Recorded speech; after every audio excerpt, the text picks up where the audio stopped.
지난주에 모임을 하면서 그런 얘기를 들었습니다. 모임을 할 때 항상 이제 그런 질문이라기보다도 그런 이제 말을 하는 분들이 간혹 있습니다.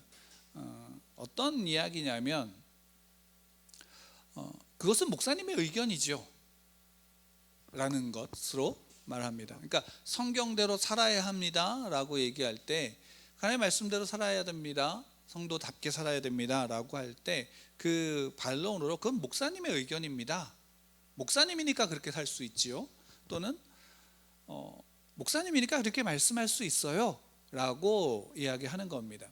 그러면서 이제 더 나아가서는 어떤 이야기도 하냐면, 교회에서의 배우는 그 신앙의 삶과 실제로 세상 속에서 우리가 직업을 가지고 살아가는 삶과는 다릅니다. 그러니까 교회에서의 삶과 세상에서의 삶이 다를 수밖에 없습니다 라는 이야기를 합니다. 이렇게 말하는 이유가 분명히 있습니다. 이 이유는 어디에 있는가 하면 다른 것보다도 이거죠. 신앙의 삶과 실제로 우리가 세상 속에서 살아가는 삶의 간극입니다.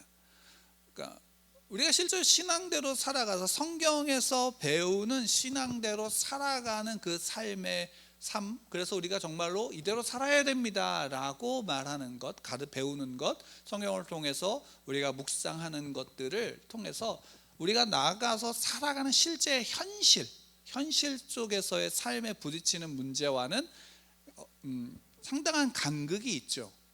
그러니까 왜냐하면 성경이 쓰여진 것은 적어도 지금으로부터 2000년 전입니다.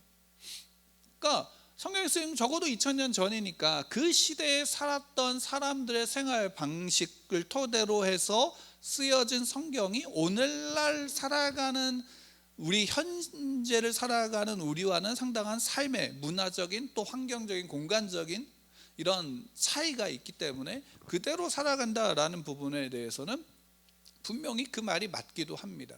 그러나 분명한 것은 무엇이냐면 우리가 이것을 잊지 말아야 되는 것입니다. 뭐냐면 바로 이겁니다. 그때 살았던 사람들과 지금 오늘을 살아가는 사람들은 다른 사람들인가요? 물론 나와 너의 다름을 이야기하는 게 아닙니다. 그때도 소위 말하면 나와 같은 사람들이 살아서 문화를 만들고 또 그 문화 속에서 여러 관계들이 형성이 되어졌고, 또 오늘날에도 나를 중심으로 또는 내가 포함되어지는 우리만의 문화와 환경과 상황 속에서 우리는 사람들이 살아가는 겁니다. 그때도 사람들이 살았고 지금도 사람들이 살며 예수님이 오시는 그때까지 사람들은 계속 살아갈 것입니다. 그러면 성경은 우리에게 이야기하는 것 중에 가장 중요한 본질은 무엇이냐면 바로 그거죠. 사람이 사람답게 살아가는 것을 우리에게 가르쳐 주는 겁니다. 다만 차이가 있다면 그 차이의 중심에는 뭐가 있냐면 하나님이 계시느냐 안 계시느냐의 차이가 있겠죠. 바로 그 차이가 신앙의 삶, 우리가 말하는 소위 말하는 기독교적인 신앙의 삶과 또한 세상 하나님을 믿지 않는 자들의 삶의 차이를 만드는 것입니다. 근데 문제는 무엇이냐면 앞에 이제 목사님이니까 그렇게 말할 수 있어요. 그 목사님 의견이죠. 근데 교회에서는 그렇게 할 수 있어요. 근데 현실에서는 그럴 수 없어요 라고 말하는 이들이 그렇게 말하는 한편으로는 이해가 되지만 그 말 속에는 또 하나는 무엇을 내포하고 있는가 스스로도 인지하지 못하는지는 뭐 개인마다 차이가 있겠지만 결국에는 그 안에 내포하고 있는 건 뭐냐면 나는 그렇게 살지 않겠습니다라는 것이 내포되어지는 거죠. 못하겠습니다도 하는 겁니다. 못한다라는 말로 안 하겠다라는 것으로 포장하고 있는 거죠. 이것은 솔직히 우리가 이런 이야기를 들으면 불편합니다. 실제로는 모든 그리스도인들은 불편해해야 합니다.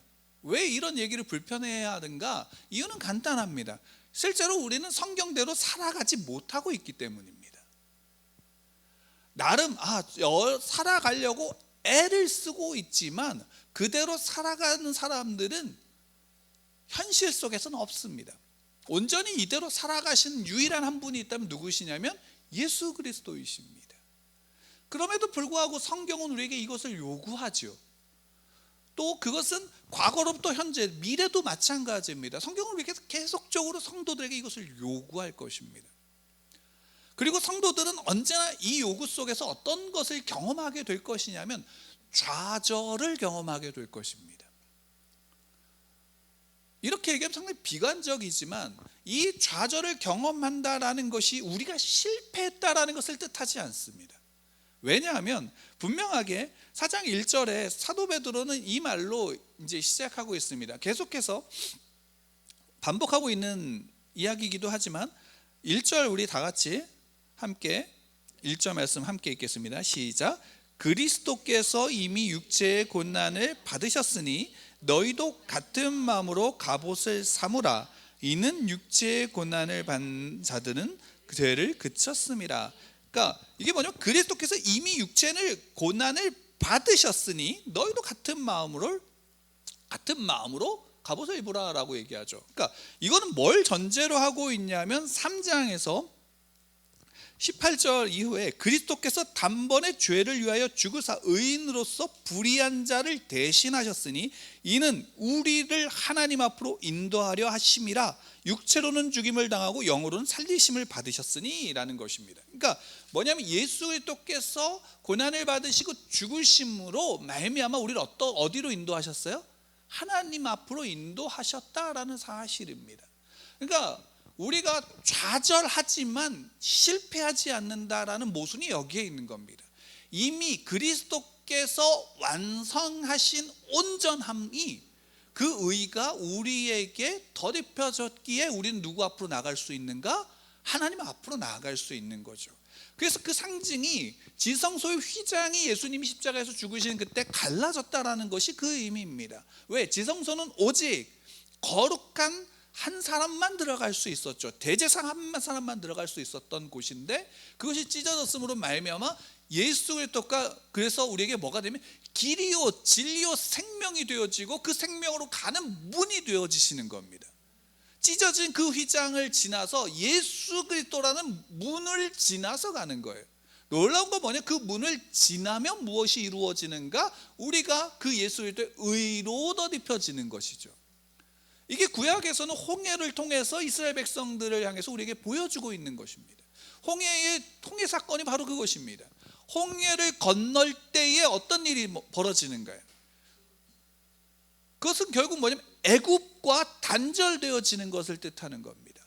노예로서의 그들의 삶이 씻겨지고 하나님의 백성의 자유민이 되어지는 그 사이가 바로 그 홍해입니다. 그래서 그 홍해가 오늘날 무엇과 연관이 되어지면 침례입니다.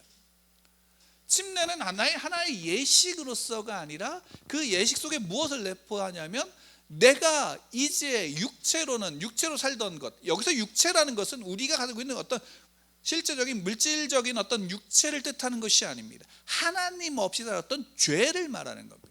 죄로 말미암아 죽은 우리가 이제 어떻게 됐습니까?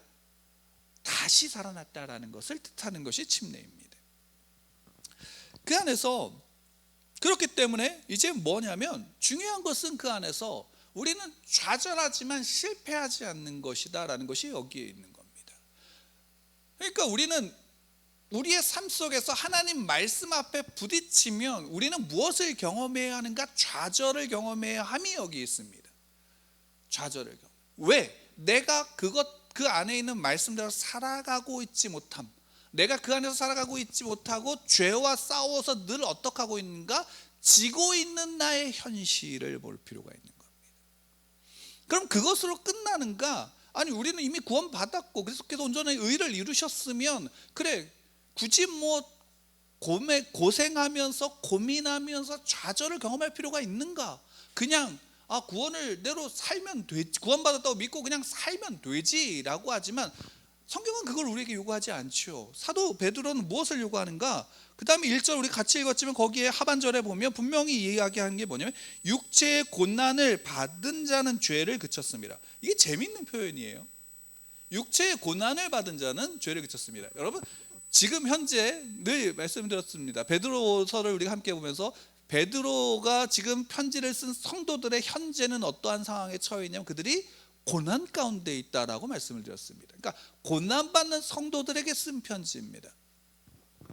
근데 지금 여기에서 사도 베드로는 육체의 고난을 받은 자는 죄를 그쳤습니다. 재미있습니다. 왜 재미있는가 이겁니다. 보통 우리가 신앙을 가지고 믿음을 가지면 고난을 받는다라고 생각하나요? 고난을 받지 않는다라고 생각하나요? 후자죠. 고난을 받지 않는다라고 생각합니다. 이상하지 않나요? 왜?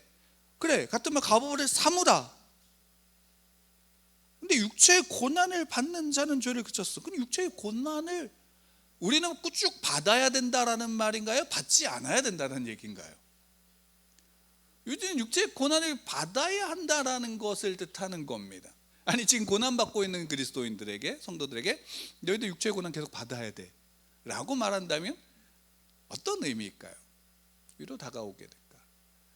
여기에서 이 육체의 고난을 받는다라는 것은 결국에는 어떤 것을 뜻하는가? 단순하게 우리가 육체적인 질병을 얻는다 이런 차원의 말을 하는 것이 아닙니다. 여기에 육체의 고난은 무엇과 연관되어지는 것이냐면 죄와 연관되어지는 겁니다. 우리가 보통 알고 있는 육체의 고난은 어떤 질병, 가난 이런 것을 생각하고 그런 것에 해방되어지는 것이 어떤 구원의 한 측면이다라고 보는데 그것은 틀리지 않습니다. 맞습니다. 그런데 여기에 본문에서는 그것과는 조금 다른 어떤 면을 가지고 있냐면 죄의 문제와 이것을 연관시키는 겁니다.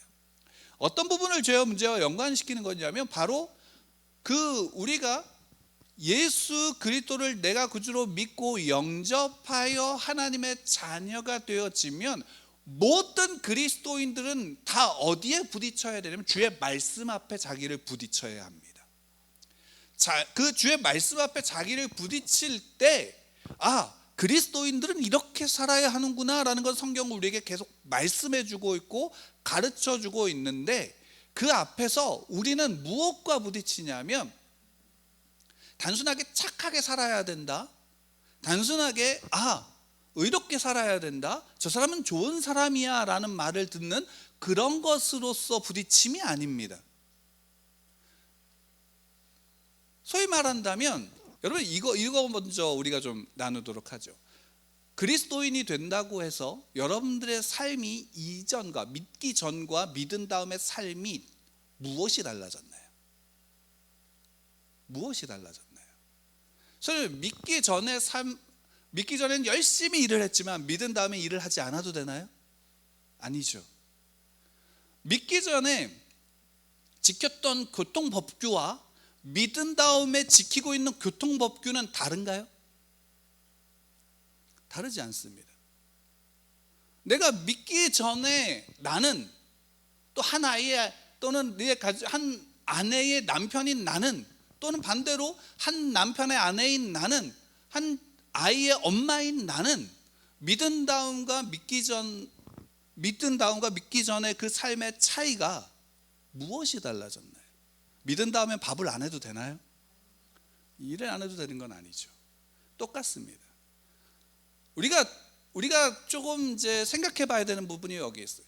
그리스도인답게 살아가는 그리스도인 다움의 선함과 우리가 믿지 않는 자들이 살아가는 삶의 그 선함, 소위 말하면 착하게 살아가는 것, 선하게 살아가는 것과는 그 모양은 다르지 않아요. 부모는 자녀에게 부모답게 살아야 됩니다. 믿는 자는 믿지 않는 자 똑같습니다. 당연히 남편은 아내에게 믿기 전이나 믿은 다음이든지 남편답게 아내를 사랑으로 대해야 되는 것입니다. 아내도 마찬가지죠. 반대로 아내도 남편을 사랑으로 존중하며 대해야 합니다. 이 관계가 다른 게 아닙니다. 똑같은 겁니다. 근데 우리는 어떤 마음을 갖냐면 우리가 믿은 다음에는 마치 무엇인가 다른 것처럼 생각하려고 하고 행동한다라는 것입니다. 근데 성경은 우리에게 요구하는 바는 너희가 세상과 다르다라는 것은 무엇에 대한 이야기냐면 본질에 대한 이야기입니다. 본질이 달라졌기 때문에 우리의 삶의 행동 양식과 행태가 달라졌다라는 것이 아니라 본질이 달라졌기 때문에 그 나타나는 근본적인 이유와 근원이 달라졌다라는 겁니다. 소위 말하면 착하게 살아가는 이유가 그리스도인에게 있어서는 그 이유와 명분이 내게 있지 않아요. 누구에게 있어요? 하나님께 있는 거예요. 하나님이 그것을 기뻐하시는가 아닌가를 기준으로 삼는 거예요.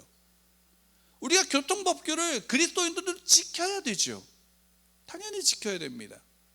운전하면서 지나가는 사람들, 어린아이를 보호하면서 운전을 해야 되는 것입니다. 그리스도인들은 오히려 더 잘 지켜야 되는 거예요. 제가 운전하면서 가끔 이제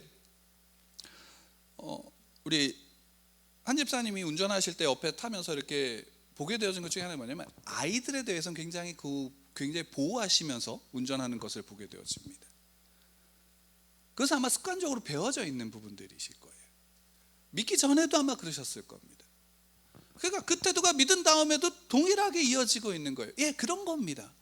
다만 그 모든 것 속에 우리 안에 남겨져 있는 근원, 본질적인 가치가 달라지는 거죠. 이게 우리 그리스도인 다음의 선함입니다. 지금 사도 베드로가 육체의 곤난을 만다라는 것은 바로 그러한 의미입니다.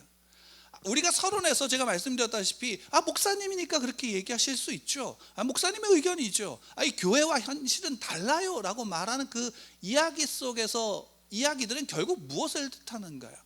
마치 제가 중고등학교 때 영어를 배울 때 영어 선생님이 저에게 항상, 그러니까 저희 반에 그 가르치는 아이들에게 항상 요구한 게 있어요. 뭐냐면 연습장에다가 영어 단어를 외운 것을 한 몇 5장이면 5장, 뭐 10장이면 10장이면 이렇게 해갖고 한 다음에 제출하라는 거예요. 그러면 아이들이 열심히 씁니다. 열심히 써요. 어떤 아이들은 정말 정자체로 써요. 누구한테, 선생님한테 내야 되니까. 그럼 막 정자체로 써요. 그 딱 해갖고 제출을 하면 그 다음 순간 그 영어 단어는 머리에 있을까요, 없을까요? 없어요. 그 방법이 나쁘다 좋다 한 게 아니라 그 안에 본질이 뭐냐면 이거는 그냥 제출하기 위한 거예요. 보여주기 위한 거죠. 근데 실제로 영어 단어를 그렇게 하라라고 하는 선생님의 의도는 뭐예요?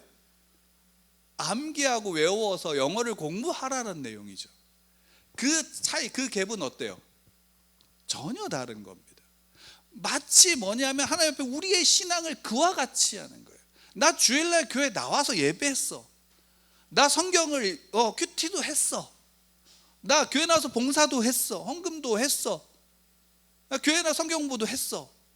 근데 정작 그것이 자신의 삶의 본질을 바꾸지 못한다면 그것은 그리스도인다우게 살아가는 건가요, 아닌가요? 아닙니다. 근데 그거를 우리가 쉽게 분간할 수 있을까요? 분간하지 못해요. 분간하지 못해요. 근데 분명히 그 안에서 그것이 드러나죠. 무엇으로 드러나요? 이런 말로써 표현되어지는 거예요. 우리는 그것을 못하기 때문에 안 하는 게 아니라 아예 안 하려고 작정했던 겁니다. 오히려 나 이거 못해요 라고 하는 사람들은 차라리 한번 부딪혀라도 본 사람들이에요. 그래서 좌절을 경험해 본 사람들이에요. 그리고 그 좌절을 경험해 본 자가 뭐냐면 하나님께서 기뻐하시는 그리스도인의 모습이에요. 나 주님의 기쁨 되기 원한다라는 것은 그 찬양의 가사는 내가 예배를 잘 드려서 예배 들어와서 예배 모양과 태도가 좋다라는 것을 우리에게 말하는 것이 아닙니다. 우리가 그 예배의 형식 속에 담겨진 태도도 중요하지만 그 예배를 드리는 본질이 중요하죠. 그 예배 시간만 예배를 드리고 예배를 드리고 난 다음에 문을 나가서는 전혀 다른 어떤 가치관을 살아간다면 그것은 하나님을 기쁘게 하는, 나 주님의 기쁨 되기 원합니다 라는 그 고백 자체가 무색해지는 거죠. 죄와 싸우는 거예요. 육체의 고난. 그래서 여러분 한번 보세요. 초대교회 때 그들이 당하고 있는 육체의 고난은 무엇이었을까요? 실제로 초대교회 당시에 점점 시간이 지나면서 로마라고 하는, 로마가 지배하고 있는 그 세상 속에서의 가장 중요한 핵심은 무엇이었냐면 황제 숭배였죠. 점점 시간이 지나면서 그렇게 바뀌었어요. 그래서 황제에게 숭배하지 않으면, 황제에게 절하지 않으면 일상생활이 불가능하게 되어지는 거예요. 절하지 않으면 핍박을 당하고 여러 가지 핍박 속에서, 박해 속에서 잡혀서 사자의 먹이로, 그 검투사들의 싸움 속에서 희생자로 버려지게 되어지는 겁니다. 그래서 우리가 요한계시록에서 짐승의 표가 바로 이거거든요. 황제의 표를 받은 자들, 그들은 일상생활을 다 영유할 수 있어요. 믿음을 버렸다는 것이 거기에 있습니다. 내가 믿음을 버리고 황제에게 절하고 황제를 숭배함으로 말미암아 내가 그냥 소위 말하면 잘 먹고 잘 살겠다라는 것이거든요. 그 선택 속에서 하나님을 버린 겁니다. 그러면 믿음을 지키겠다라는 것은 어떤 의미일까요? 그들에게 착하게 산다? 그리스도는 당연히 착하죠. 도둑질하지 않죠. 사람을 아내에게, 남편에게, 종에게, 상전에게, 아이에게, 부모에게 그리스도인답게 살아가는 것을 우리가 에베소서에서 계속 봤고 그 안에서 하나하나 그것을 이야기합니다. 그러나 그 안에서 내가 믿음을 지키겠다라는 것, 죄와 싸우겠다라는 것은 뭐냐면 그 죄와 싸우는 것에 대한 결과를 내가 어떻게 하겠다? 받아들이겠다라는 것이 내포되어져 있는 겁니다. 이것이 초대교회 때 사도 베드로가 그 성도들에게 쓴 편지의 이유입니다. 과거에 있었던, 그래서 사람들은 당연하다라고 생각했던 것들을 이제는 어떻게 하냐? 끊어버리는 것. 그것이 죄냐, 죄의 문제 아니냐, 세상적인 가치 속에서의 문제가 아니라 하나님 앞에서 우상에게 절하는 것이 하나님이 기뻐하지 않는 것이다 라고 하면 내가 그것을 끊겠다. 대신 그로 말미암아 나타나는 경제적인 여러 가지 문제들을 내가 감내하겠다라는 것이 초대교회의 성도들의 믿음의 고백이었고, 사도 베드로마도 그것을 요구하는 겁니다. 그게 육체의 고난인 겁니다. 그 안에서 뭐가 있냐면 우리의 고민은 이렇게 해서 교통법규를 지켜야지 안 지켜야 되는 행위 전에 그 안에 내면에서 바로 이것이, 이런 작업들이 일어나야 되는 것이고, 여기에서 우리는 뭘 경험하면 좌절을 경험하는 겁니다. 당연히 그렇게 해야지. 당연이라는 것은 없어요. 우리에게 어떤 사람이 그것이 당연히 그렇게 될 수도 있지만 어떤 사람이 당연히 그렇게 안 될 수도 있는 일들도 있기 때문입니다. 다만 모든 그리스도인에게 있어서는 자신의 삶의 본질 속에서 그 하나님의 말씀 앞에, 하나님 앞에 부딪히면서 이러한 작용이 그 안에서 일어나는가라는 거죠. 그러면 그 작용이 일어나서 나타나게 되어지면 어떻게 되냐면 사람들을 대하는, 다른 그리스도인 성도들을 대하는 폭이 넓어집니다. 이해하는 폭이 넓어지게 되어집니다. 이 모습이 지금 사도 베드로가 성도들에게 이야기하는 바입니다.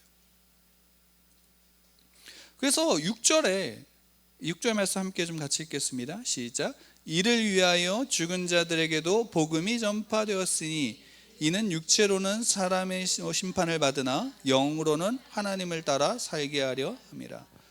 여기서 육체와 영으로서 구분되어져 있지만 이거는 좀 다른 의미로서 이렇게 보는 것이 좀 더 쉽게 이 부분을 좀 이해할 수 있습니다. 육체로 산다라는 건 결국 믿지 않는 자들의 삶의 모든 총체를 이야기합니다. 영으로다라는 뜻은 그리스도인들의 삶의 모든 총체를 이야기하는 것입니다. 하나님을 따라 살게 하려 합니다. 그러니까 그리스도인들을 향한 하나님의 뜻은 무엇입니까? 믿음을 지키는 것이에요. 그리고 믿음을 지킨다는 것은 결국 무엇이냐면 하나님을 따라 살아가는 것입니다. 하나님을 따라 살아가는 것, 내 삶에 하나님을 따라 살아가는 것. 말씀을 읽는데 그 말씀 앞에 나를 부딪히지 않는 성경 읽기는 결국 무엇이 되냐면 나 성경 몇 번 읽었어요로 끝나는 거죠.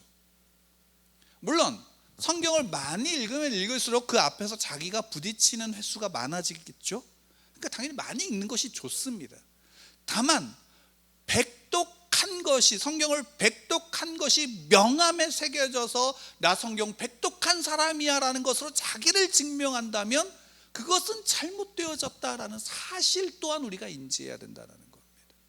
그리스도인 다음에 본질, 내 안에서 이런 하나님 앞에서, 그의 주의 말씀 앞에서 부딪히고 있는가, 그 앞에서 좌절을 경험했고 그 좌절 속에서 나를 일으켜 주시는 그 은혜, 야 내가 그래도 너를 사랑하고 있고 너는 내 아들이야 라고 말하고 있는 그 아버지의 성령 하나님의 그 은혜가 내게 있는가라는 것이 성도의 믿음의 깊이가 되어지는 겁니다. 우리 안에서 하나님께서 우리에게 요구하시는 바, 그 요구하시는 바가 무엇인가 우리가 좀 생각해 볼 때 우리가 잘 아는 말씀을 통해서 우리가 그것을 좀 알 수 있어요. 마태복음 22장에 보면, 마태복음 22장에 우리가 잘 아는 내용이 있습니다.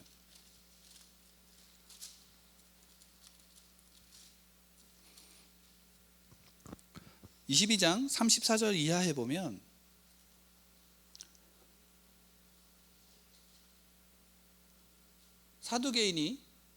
사두개인들과 이제 부활에 대한 논쟁 후에 그것에 대해서 바리새인들이 듣고 이제 한 율법사가 예수님을 시험하기 위해서 하나를 묻습니다. 그 뭐냐면 이겁니다. 율법 중에 무엇이, 어떤 계명이 가장 큽니까? 라는 질문이죠. 이에 대해서 예수님은 우리가 잘 아는 말씀으로 대답하셨습니다. 함께 찾으신 분은 37절부터 우리 함께 좀 40절까지 함께 읽겠습니다. 시작. 예수께서 이르시되 내 마음을 다하고 목숨을 다하고 뜻을 다하여 주 너의 하나님을 사랑하라 하셨으니 이것이 크고 첫째 되는 계명이요 둘째도 그와 같으니 내 이웃을 내 자신같이 사랑하라 하셨으니 이 두 계명이 온 율법과 선지자의 강령이니라. 그러니까 소위 말한다면 10가지의 10계명 중에 무엇이 가장 큽니까? 라고 하면 이 질문 속에서의 답은 그래 첫째 계명이야 또는 뭐 다섯째 계명이야 이런 차원이 아니라 예수님은 신명기 6장 5절 쉐마를 들어서 이스라엘 백성들이 다 외우고 있는 쉐마, 하나님을 사랑하라, 내 마음과 뜻과 힘을 다하여 주 너의 하나님을 사랑하라 라는 말씀과 그와 함께, 그와 둘째도 그와 같다 뭐냐? 내 이웃을 내 자신과 같이 사랑하라 라는 것이죠. 그러니까 이것은 뭐냐면 분리되어지는 게 아니라 동일한 선상에서 하나님을 사랑하는 자는 무엇을 사랑한다? 이웃을 내 몸과 같이 사랑한다라는 본질적인 내용을 담고 있는 거죠. 여러분 하나님을 사랑하십니까? 예, 하나님을 사랑하면 내 이웃을 내 몸과 같이 사랑하는 것입니다.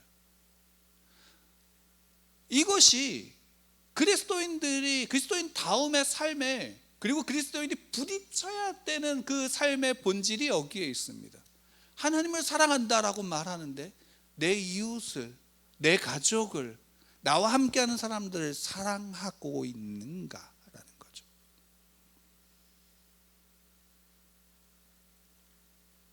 그래서 여러분 신앙을 가질 때, 용서에 대해서 배울 때, 용서에 대해서 성경을 통해서 용서에 대한 부분을 우리가 성경을 통해서 묵상하고 배우고 읽을 때 가장 먼저 용서가 누구에 대한 용서인지 아시나요? 나 자신입니다. 내가 나를 용서하는 것부터 시작하는 겁니다.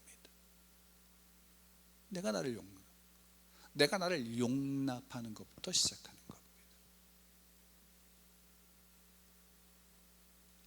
우리는 대부분 그 용서를 누구와 이어지냐면 외부로부터 이어지게끔 만드는데 실제는 나로부터, 나를 용서하는 것부터 시작하는 겁니다. 그러면 여러분 한번 생각해 보세요. 내가 나를 용서하는 일이 쉬울 것 같으세요? 쉽지 않습니다. 의외로 쉽지 않습니다. 왜? 우리는 날마다 무너지는 내 자신, 오늘 이렇게 결단해야지 하면서도 무너지는 내 자신을 날마다 보는데, 우리가 그 부분에 대해서 필요하지 않고 그 부분에 대해서 고민하지 않는 부분, 이유 중에 하나는 뭐냐면, 무엇으로 그것을 덮어버리냐면 나 구원 받았어 라는 것을 덮어버리기 때문에 우리는 피곤하지 않는 겁니다. 실상은 나를 용서하는 것부터 시작하는 것입니다. 그리고 나를, 그 용서 속에서 나를 어떻게 하냐면 관조하는 거죠. 내 자신을.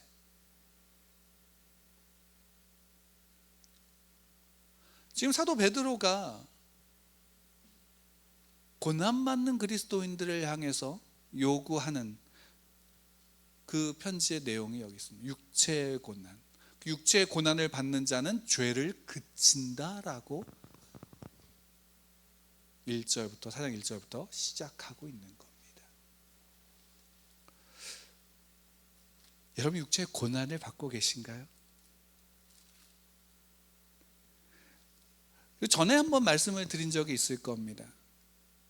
이제 앞으로 우리가 살아가고 있는 지금 현재와 살아갈 시대 속에서는 우리는, 이거는 조금 이제 우리 자신을 좀 해서 어떻게 구분할 수 있냐면, 육체적인 고난과 정신적인 고난이 구분되어질 수 있습니다.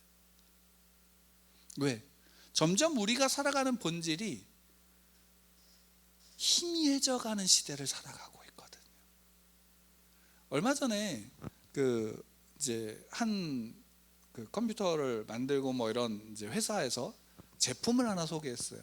그러니까 이전에 있었던 제품과 같은 건데, 뭐냐면 이제는 컴퓨터를 이 고글 식으로 안경처럼 해서 이 컴퓨터를 만들었어요.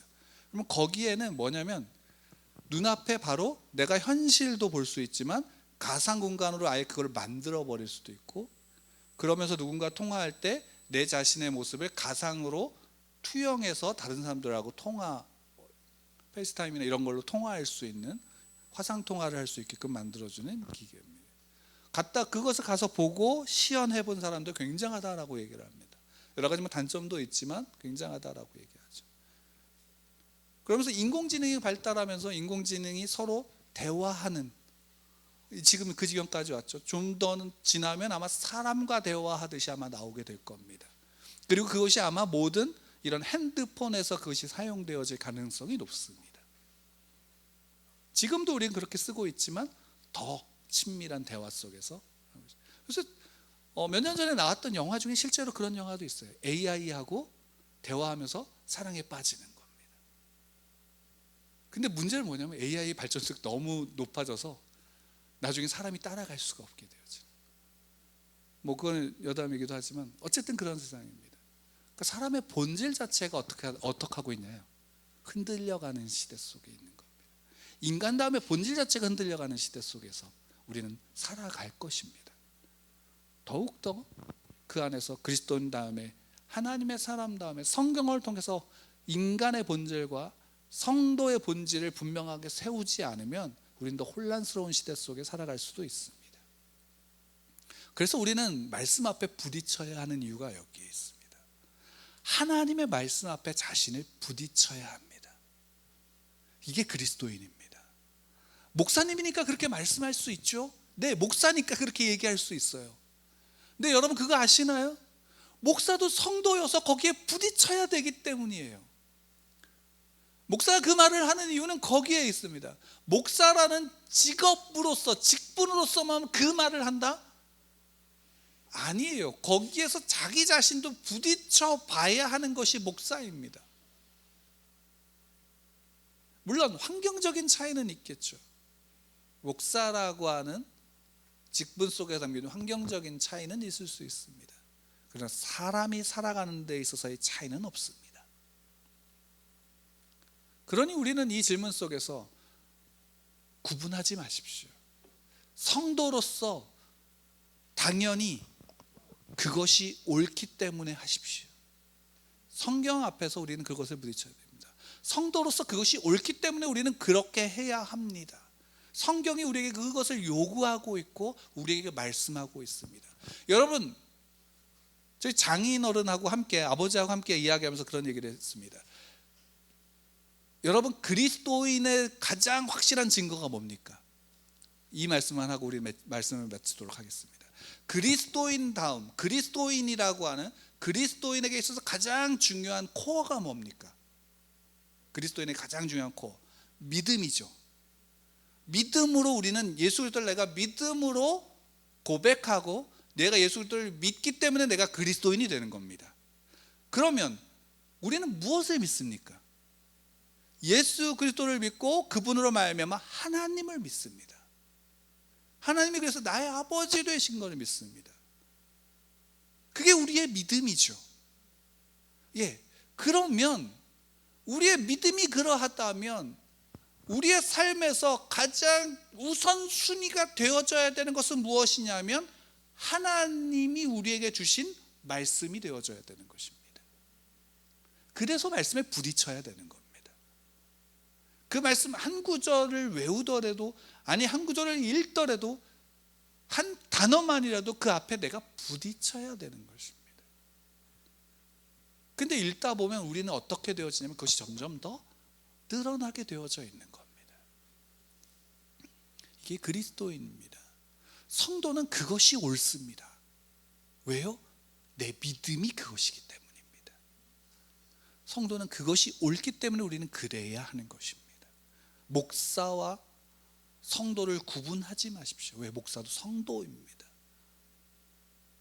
우리 삶의 장로와 또 그 직분으로서 서로를 구분하지 말아야 합니다.